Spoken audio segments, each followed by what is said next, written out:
Hey guys, welcome to Tutorial Guru. Today we'll be learning how to log out of WhatsApp, and now let's dive right in. Now to log out of WhatsApp, first we'll be required to open the WhatsApp and make sure that guys you're switched to the account which you want to log out of the WhatsApp on your phone. And from over here on this interface at the top right corner of the screen, you can see the three dotted icon available for us. Tap on that three dotted icon, tap on settings, and over here tap on the account option available for us just above the privacy. And over here you can see the remove account option available for us just below the request account info.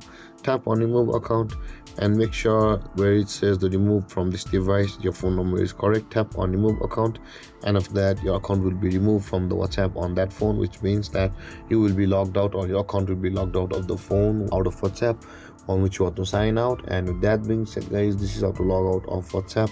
And if you have any confusions or questions regarding the topic, feel free to comment in the comment section below. And don't forget to like, subscribe and hit that bell icon for more videos. Thank you for watching guys. Peace.